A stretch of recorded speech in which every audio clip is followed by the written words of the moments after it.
नमस्कार, आप देख रहे हैं यू न्यूज यूपी और मैं हूं राहुल सिंह। यूपी गुनाह में गुनाह की एक और सच्ची सनसनीखेज खबर लेकर मैं आपके सामने हाजिर हूं। यूपी के बरेली जिले में कल एक दिल दहला देने वाली घटना घटी, जहां पर रिश्तों को शर्मसार कर देने वाली एक कहें हत्याकांड की वारदात को अंजाम दिया गया, जिस पर भरोसा किया, जिसे अपने घर बुलाया, अपने घर में बिठाकर चाय पिलाई। उस भतीजे ने रायबरेली में अपनी ही चाची को लूट की वारदात को अंजाम देने के लिए बड़ी ही बेदर्दी से कहते हैं चाकू मारकर मौत के घाट उतार दिया। रायबरेली में घर में घुसकर टीचर की पत्नी की बड़ी ही बेदर्दी से हत्या कर दी गई। हत्या किसी और ने नहीं बल्कि भतीजे ने अपने दो साथियों के साथ मिलकर की थी। बताया जाता है कि भतीजा दोपहर के वक्त जब घर पर सिर्फ पत्नी अकेली थी, टीचर की पत्नी अकेली थी, तब वो पहुंचता है, कहता है चाची पैर छू, और घर के अंदर आता है। इसके बाद चाची से कहता है चाची जरा चाय पिलाओ। चाची चाय लेने जाती है तो वो अपने घर के अंदर होता है, वो कमरे के अंदर पहुंचकर अलमारी से गहने चुराने लगता है। इस पर जब चाची आ जाती है तो उससे पूछती है, भैया तुम क्या कर रहे हो? जैसे ही चाची ये पूछती है, वो चाकू लेकर चाची के ऊपर टूट पड़ता है और उनके पेट में और सीने पर चाकू से कई बार कर उन्हें मौत के घाट उतार देता है। इस दौरान चीखने चिल्लाने की आवाज सुनकर जो है आस पड़ोस के लोग घर के बाहर इकट्ठा हो जाते हैं, और जैसे ही भतीजा गेट से बाहर निकलता है तो आस पड़ोस के लोग जो है उसे पकड़ लेते हैं। इस दौरान पुलिस को बुलाया जाता है। पुलिस मौके पर पहुंचती है तो घर के अंदर का दृश्य देखकर पुलिस दंग रह जाती है। पुलिस आरोपी को लेकर थाने पहुंचती है। वही जो टीचर जो स्कूल गए हुए थे, उन्हें इस बात की सूचना दी जाती कि ऐसा ऐसा आपके घर पर हो गया। बेचारे भागते दौड़ते टीचर पहुंचते हैं, और वो जब इस पूरी घटना का सच जानते हैं तब वो हैरान रह जाते हैं। इस तरह जिसको सालों से वो जानते थे, जो उन्हें चाचा चाचा कहकर पुकारता था, उसी ने रुपए और गहनों के लालच में इतनी बड़ी वारदात को अंजाम दिया। बच्चों के सिर से मां का साया छीन लिया और एक हंसते खेलते परिवार को बस उजाड़ कर रख दिया। कैसे हुई पूरी वारदात, कैसे ये हत्यारा पकड़ा गया, क्यों उसने इन्हें ही निशाना बनाया, ये सब हम आपको अपनी इस खबर में बताएंगे। उससे पहले हम आपको जो आस पड़ोस के लोग थे, जो इस घटना के चश्मदीद थे, उन्होंने क्या कहा पहले वो आपको सुनाते हैं, फिर पूरी खबर हम आपको विस्तार से बताते हैं। सुनिए जो पड़ोस में रहने वाले लोग थे, उन्होंने किस तरह से बताया कि पूरे घटनाक्रम कैसे हुआ। बाबू जी क्या नाम है आपका? हमारा नाम हरिश्चंद्र शुक्ला है। कहाँ रहते हैं? इसी मोहल्ले में सामने की तरफ रामजीपुरम बस्तीपुर में। क्या हुआ यहाँ पे? यहाँ पर ऐसा है, 3 लड़के आए और इसी रास्ते से अंदर उनका खटखटाया गेट। औरत ने जान परिचित लड़के थे, उन्होंने ताला खोल दिया, सकड़ी खोल दिया। सकड़ी खोल के अंदर गए, अंदर खोल कुछ वारदात किया, और उसमें हो सकता है गहना वहना इनका निकाला हो या निकाल के रखा हो, और उसके बाद उसको चाकू मार दिया। और क्या नाम था मृतक महिला का? स्वप्निल तिवारी। पुलिस आई है? पुलिस आके गई, ले गई, लाश भी। हाँ, एक लड़के को पकड़ा। कहाँ का है वो लड़का यही का है। अभी जो तिवारी जी खड़े थे, संतोष तिवारी, उन्हीं का लड़का है, इसी मोहल्ले का।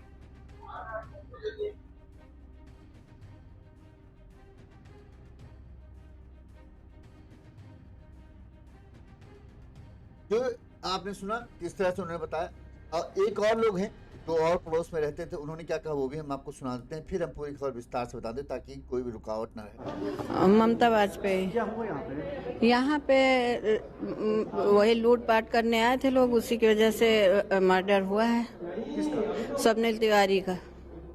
क्या देखा यहाँ पे आपने? अरे हम लोग जब देखे, सब मोहल्ले वाले घर के अंदर गए तो देखा कि मतलब ढूंढा गया पूरे में। एक घर कमरे का दरवाजा लॉक था अंदर से, तो सब लोग देखे पूरे में ढूंढ रहे थे, तो एक किनारे कमरे में जहाँ अलमारी रखी उनकी, वहीं पे पड़ी थी, बेहोश थी कि सांसें शायद चल रही थी। पुलिस वाले आए तो फिर उनको लेके हॉस्पिटल गए। क्या अब क्या हुआ उनका? अब पता नहीं हॉस्पिटल में भैया क्या हो रहा है, खत्म हो गया? शायद खत्म हो गई है। कोई पकड़ के गया क्या यहाँ पे? हाँ, एक लड़का गया है, उसका नाम तो हमको नहीं पता है, इनको पूछ लीजिए भाई साहब से। चलिए अब हम आपको पूरी खबर बताते हैं कि आखिर कैसे ये पूरी घटना घटी। ये जो घटना है बताते हैं कि रायबरेली जिले के बस्तीपुर मोहल्ले के माफ करना, बस्तीपुर मोहल्ले के रहने वाले अभिनव तिवारी जो हैं, जिनकी उम्र करीब 45 साल है, वो प्राथमिक स्कूल जो है पिछवालिया में शिक्षक हैं। अभिनव की पत्नी स्वप्निल तिवारी, जिनकी उम्र 40 साल है, वो हाउसवाइफ है, जिनकी तस्वीर आप देख रहे हैं। वहीं बताते हैं कि इनकी एक बेटी है, तो इनकी एक बेटी है जिसका नाम है अनुषा तिवारी, जो 16 साल की है और कक्षा 9 में पढ़ती है। वो भी स्कूल गई हुई थी। शुक्रवार के दिन यानी कल जब ये पूरी वारदात हुई तो सुबह सुबह जो टीचर थे वो स्कूल गए हुए थे अपने बच्चों मतलब स्कूल पढ़ाने के लिए। वहीं जो उनकी बेटी थी कक्षा 9 में पढ़ने वाली, वो अपने स्कूल गई हुई थी। घर पर जो है अकेली जो है स्वप्निल तिवारी जी थी। घर का काम करने के बाद बताते हैं वो अपने कमरे में आराम कर रही थी। दोपहर के करीब 10:30 बजे का समय हो रहा था, तभी घर की घंटी बजती है। स्वप्निल ने सोचा कि शायद हो सकता है उनके पति आज जल्दी घर वापस आ गए हो, तो वो दरवाजा खोलने पहुंचती हैं या फिर कोई और आया होगा।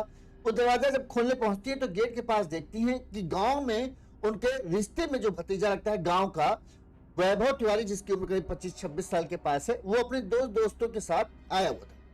क्योंकि वैभव को बड़ी अच्छी तरीके से ये लोग जानते थे, लिहाजा कोई उस पर शक करने का इन्हें वजह नहीं थी। स्वप्निल तिवारी ने दरवाजा खोला, तीनों को अंदर बुलाया और बिठाया। इस पर जो वैभव है उसने कहा, चाची चाचा लगते थे रिश्ते में, तो उसने कहा चाची जरा चाय, ठंड बहुत है, चाय जरा बना दीजिए। स्वप्निल तिवारी भी चाय बनाने चली जाती। कहीं कोई तक सुबह की कोई बात ही नहीं थी, लिहाजा स्वप्निल भी बड़े ही निश्चिंत थी कि भाई अपना है, भतीजा है, गांव से है, अच्छे तरीके से जानते हैं, कोई ऐसे नहीं, पारिवारिक ताल्लुकात हैं, पुराने ताल्लुकात हैं, लिहाजा स्वप्निल जो है चाय बनाने चले जाती। इसी दौरान बताते हैं जो तीनों थे, वैभव और उसके दो दोस्त जो हैं, वो कमरे में घुस जाते हैं। यहाँ पर कमरे की अलमारी से जो है स्वप्निल तिवारी के जो गहने वगैरह रखे होते हैं, उनको अलमारी तोड़कर जो है उनसे निकालना शुरू कर देते। जब खटर पटर की आवाज होती है तो स्वप्निल तिवारी तुरंत वापस लौट कर आके देखती है तो जो तीनों युवक थे जो आग बरामदे में बैठे हुए थे वो वहां पर नहीं होते थे। इधर जब वो देखती है इधर उधर तो तीनों कमरे में घुसे हुए दिखते हैं। इस पर स्वप्निल तिवारी चिल्लाती हैं कि वैभव ये क्या कर रहा है। इस पर जब भतीजा वैभव तिवारी जो है देखता है कि स्वप्निल तिवारी कहीं चीख चिल्लाने लगे, इससे चीखने चिल्लाने से पहले ही वो उन्हें पकड़ लेता है और उनके साथ मारपीट करना शुरू कर देता है। लेकिन स्वप्निल भी हिम्मत नहीं हारती और बताते हैं पूरे जो है अपनी हिम्मत भर से उसका विरोध करती है। जब वो देखता है कि स्वप्निल तिवारी पूरा विरोध कर रही है, शांत नहीं हो रही, तो वो बताते हैं कि वैभव चाकू निकाल लेता है और उनके पेट और सीने पर जो है वार कर देता है। अच्छा, यहाँ पर एक दुविधा है जो कि आपने सुना, जैसे पड़ोस के लोग उन्होंने कहा चाकू मारा, कई लोग कहते हैं गला घोट कर हत्या की। अब इसमें ये कंफ्यूजन है, ये अभी तक पुलिस ने भी साफ नहीं किया है चाकू मारा गया है या गला घोट कर किया गया है। बहरहाल पड़ोस के लोगों ने जो कहा है कि वो चाकू मारा है, तो हम उसी को मानकर अभी चल रहे हैं। ठीक है, तो चाकू मार दिया जिससे स्वप्निल जो है वहीं पर गिर गई। इसके बाद जो है ये जान गए कि शोर शराबा हुआ है, हो सकता है आस पड़ोस के लोग इकट्ठा हो जाए और उसका जो वैभव का है ये डर सच भी साबित होता है। चीखने चिल्लाने की आवाज सुनकर जो है आस पड़ोस के लोग इकट्ठा हो जाते हैं। इस दौरान लोग गेट खोलने के लिए खटखटाते हैं, गेट खोलो, अंदर से गेट बंद था। इस पर वैभव बाहर निकल कर आता है और उसके दोनों दोस्त जो हैं वो छत पर चढ़ जाते हैं। जब पड़ोस वाले जबरदस्ती वैभव से कहते हैं गेट खोलो, तो जैसे ही वैभव गेट खोलता है वो वहां से भागने की कोशिश करता है। इस पर जो लोग हैं वो उसे दबोच लेते हैं। बताते हैं कि इस दौरान वैभव जो है उनके साथ मारपीट भी करने की कोशिश करता है, लेकिन मोहल्ले के कई लोग थे, लिहाजा वो उनसे बच नहीं पाता और उन्होंने उसे पकड़ लिया। इसके बाद कुछ लोग जो है घर के अंदर जाकर देखते हैं तो जो टीचर अभिनव की पत्नी थी स्वप्निल तिवारी, वो खून से लथपथ जो उनकी लाश जो है बेड पर पड़ी थी। इस दौरान लोगों ने वैभव को पकड़ लिया और इसके बाद इस पूरी मामले की सूचना जो है पुलिस को दी। मौके पर बताते हैं सूचना मिलते ही सीओ सिटी अरुण कुमार नाहवर और कोतवाल शिवशंकर सिंह मौके पर पहुंचे और घटना की जानकारी ली। वहीं इसके जो दो साथी थे बताते हैं कि वो छत के रास्ते से फरार होने में कामयाब हो गए। मौके पर पहुंची पुलिस ने वैभव को गिरफ्त में लिया और उसे थाने ले गई। वहीं इस बात की सूचना जो है अभिनव को दिया गया कि ऐसी घटना हुई। अभिनव भी तुरंत ही स्कूल से घर लौट कर आते हैं। वहीं स्वप्निल को है जो जिला अस्पताल ले जाया जाता है, जहां पर डॉक्टर उनकी जांच करते हैं और उन्हें रद्द घोषित करते हैं। वहीं जैसे ही इस बात की खबर जो है अभिनव की बेटी को लगती है, उनके तो मानो काटो तो खून नहीं वाला हाल। बेटी रो रो कर बुरा हाल होता है। वो मौके पर पहुंचती है, जो पिता है वो भी आ जाते हैं, लेकिन उन्हें ये समझ नहीं आ रहा था कि आखिर वैभव ने जो उनके रिश्ते में भतीजा है उस पूरी वारदात को क्यों अंजाम दिया। इस मामले में पुलिस ने क्या कहा पहले वो भी आपको सुनाते हैं, फिर हम आगे इस पर बात करते हैं।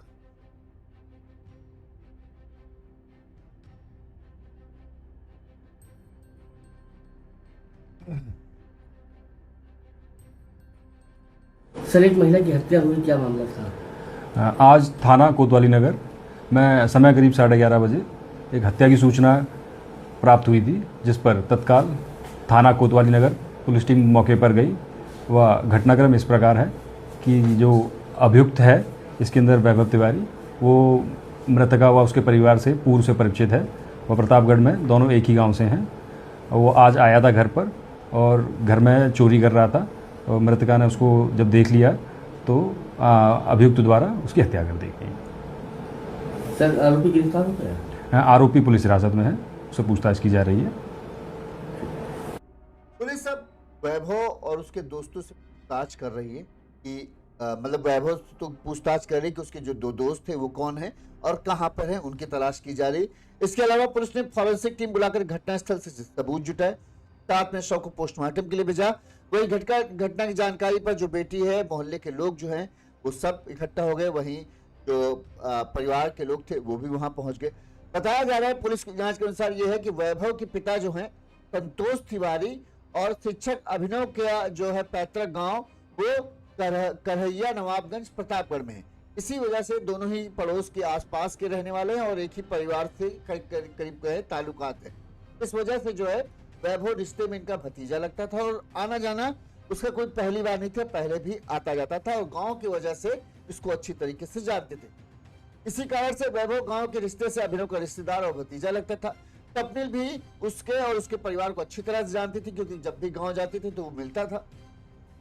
लेकिन उसकी इस मंशा का अंदाजा जो है स्वप्निल आज नहीं लगा पाई कि वो इस अंदाजे से या इस वजह से जो है आज घर में आया है।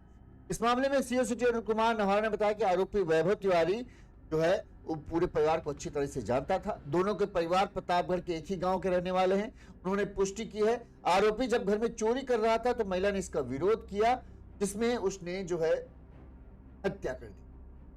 अब इस घटना से आरोपी वैभव पकड़ा जा चुका है, पूछताछ हो जा रही। जल्द ही उसके जो साथी हैं उन्हें भी गिरफ्तार कर भी लेगी, ये 100% है। और अभी लूट का कोई सामान हुआ, लेकिन इस घटना से जो है रिश्तों को एक बार फिर से बड़ा तगड़ा झटका। लोग कहते हैं ना कि यार आजकल जो ऐसा है समय है कि अपनों पर भरोसा नहीं कर सकते हैं, ऐसे पर सगे संबंधियों पर भरोसा और मुश्किल हो। अब जब इस तरह की घटना होती है, सोचिए अगर आप ही हैं, आपका कोई गांव का आदमी आ जाए तो क्या आप उसके लिए दरवाजा नहीं खोलेंगे? आप उसकी बुरी नीयत को कैसे भांप सकते हैं? स्वप्निल से कहीं कोई गलती नहीं हुई। स्वप्निल ने सोचा अरे गांव का लड़का है, आया होगा चलो किसी काम से, इतने सर्द में आया है, चलो चाय वाय पिला देते हैं, दोस्तों के साथ आया हो, कुछ भी काम हो। लेकिन स्वप्निल ये अंदाजा नहीं लगाया था कि ये उनके यहाँ इस नियत से आ सकता। अच्छा देखिए, उसने बड़ा सही टाइम एकदम चुना। उसने वो टाइम चुना जिस वक्त उसे ये था कि हाँ स्वप्निल जो है एकदम अकेली होगी, क्योंकि जो चाचा थे भाई सरकारी शिक्षक हैं, उन्हें स्कूल जाना होता है, बिटिया जो है पढ़ती है, उसको भी स्कूल जाना होगा, लिहाजा वो उस दिन आया। अब देखिए अभी छुट्टियां चल रही थी 14 तारीख तक की। जिस दिन स्कूल खुला शुक्रवार को 16 तारीख को, उसी दिन वो आया। यानी उसके मन में ये प्लानिंग पहले से चल रही थी कि वो उसने किस दिन घटना की वारदात को अंजाम देना है।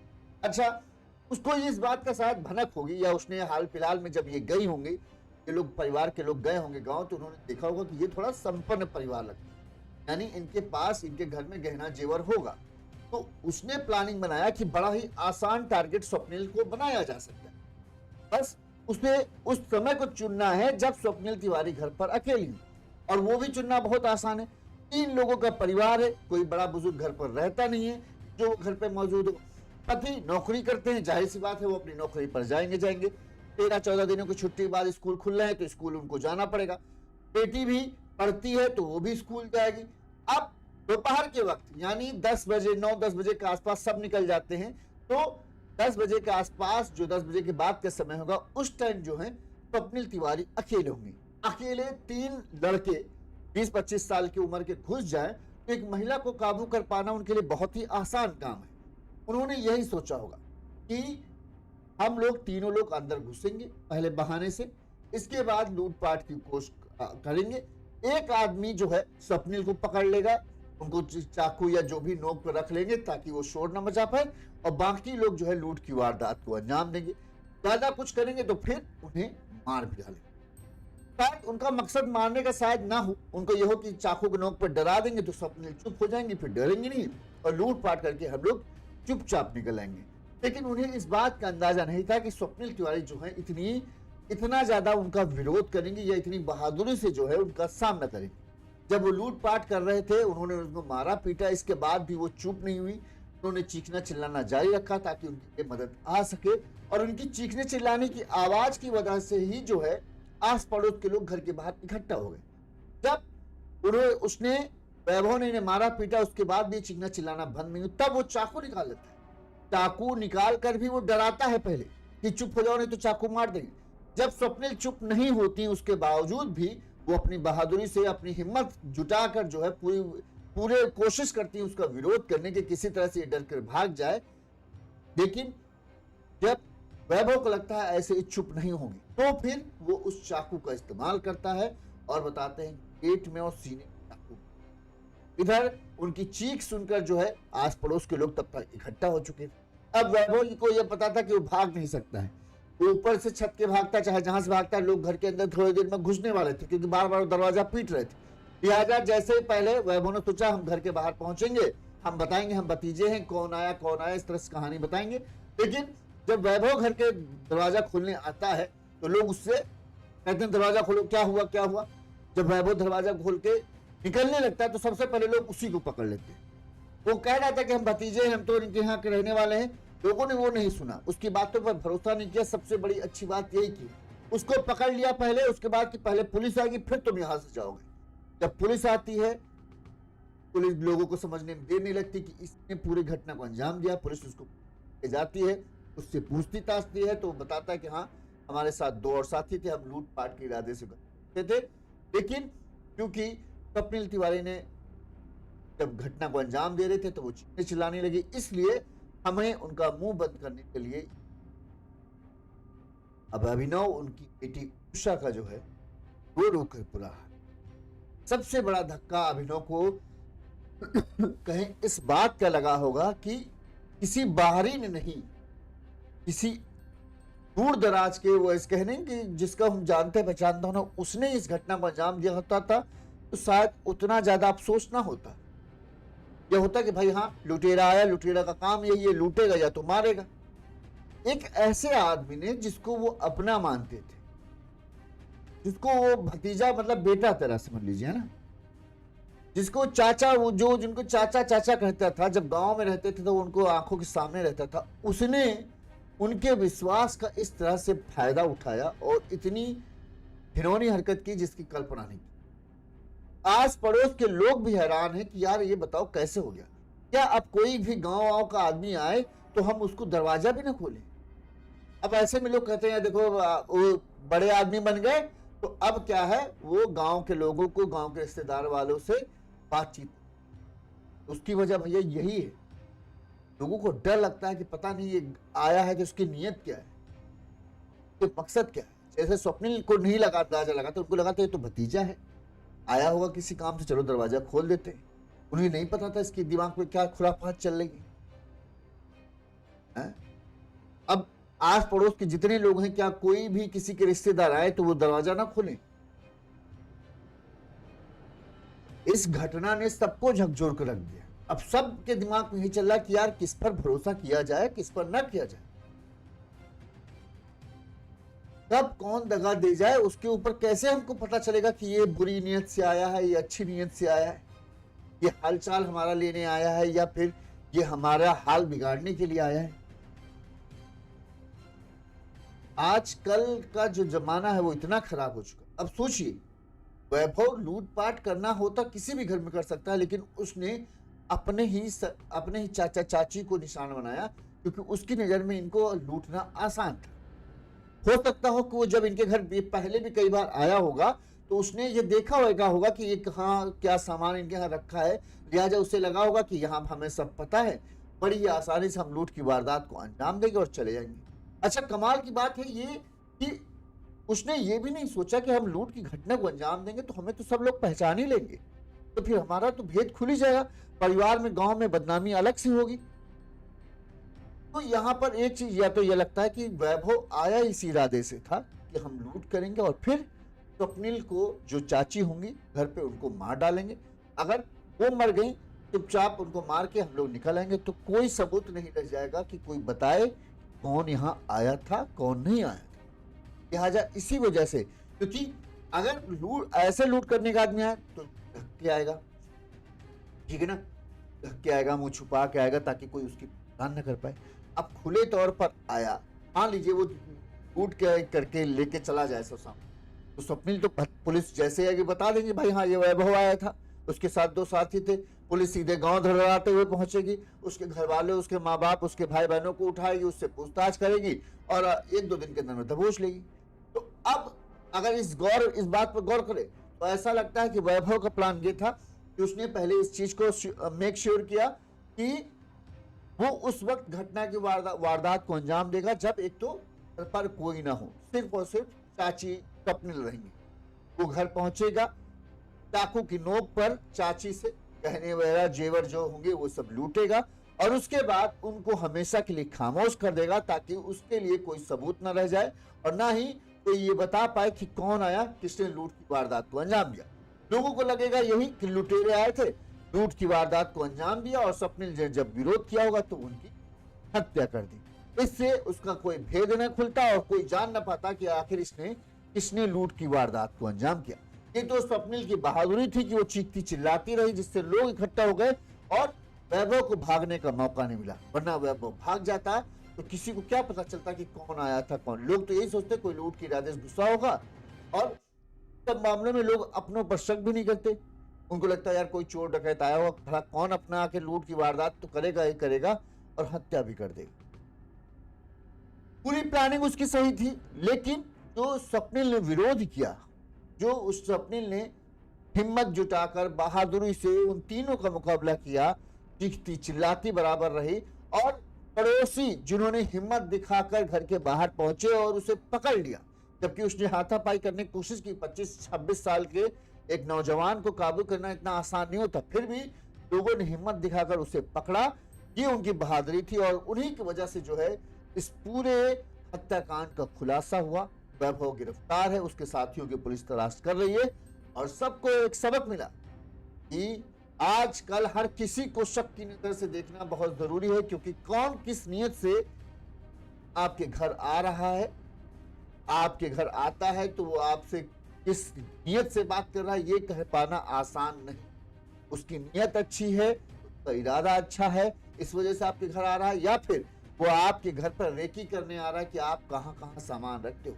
इसीलिए कहा जाता है जब कोई भी बाहरी हो या सगे संबंधी भी हो, अगर आप आता है तो उनके सामने जो कीमती सामान वाला जहां भी अलमारी हो उस अलमारी को कभी चाहिए, उनको अंदाजा नहीं होना चाहिए कि हाँ इस अलमारी में जो है इनके घर के कीमती सामान रखे हुए हैं।